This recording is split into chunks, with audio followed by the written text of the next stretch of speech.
সবার মধ্যে একটা বিভ্রান্তি কাজ করে। যে কোনো অধ্যাদেশ আইন মন্ত্রণালয়ের মাধ্যমে জারি হয়, যে কোনো অধ্যাদেশ। সেটা মানে এটা না এটা আইন মন্ত্রণালয় করেছে, এবং আইন মন্ত্রণালয় এটার এক্সিকিউটিভ অথরিটিও না, এটা জনপ্রশাসন মন্ত্রণালয়ের আইন। এটা আপনারা একটু ক্লিয়ার থাকবেন। আমাদের কোনো শুধু আনুষ্ঠানিকভাবে জারি করতে হয় গেজেট নোটিফিকেশন, এটা ছাড়া আমাদের কোনো ইনভলভমেন্ট এখানে ছিল না। এখন কমিটির প্রধান হিসাবে আমাদের কমিটিতে আমাদের ফয়জুল ভাই রয়েছেন, অত্যন্ত সিনিয়র এবং অত্যন্ত যোগ্য একজন উপদেষ্টা। আপনারা জানেন ওনার সম্পর্কে, উনি একজন অত্যন্ত দক্ষ আমলাও ছিলেন। আমাদের ক্যাবিনেট সেক্রেটারি উনি অত্যন্ত দক্ষ একজন আমলা রয়েছেন, ওনারা থাকবেন। আমরা আজকে 4টার সময় মিটিংয়ে বসবো।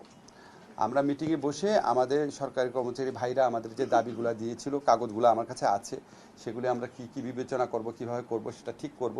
ঠিক করার পর ইনশাআল্লাহ যত তাড়াতাড়ি সম্ভব আমরা একটা রিপোর্ট উপদেষ্টা পরিষদের মিটিংয়ে তুলব। আমাদের কিন্তু রিপোর্ট প্রস্তাব, আমরা সিদ্ধান্ত নেওয়ার মালিক না। আপনারা জানেন কমিটি সিদ্ধান্ত নেয় না।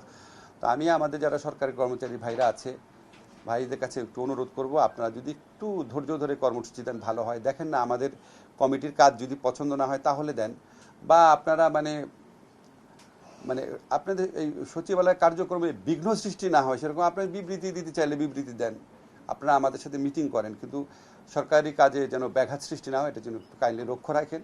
আমাদের অন্তত কমিটির রিপোর্ট হওয়া পর্যন্ত, সিদ্ধান্ত হওয়া পর্যন্ত অন্তত এগুলি জিনিস লক্ষ্য রেখেন, তারপর রাখলে ভালো হয়।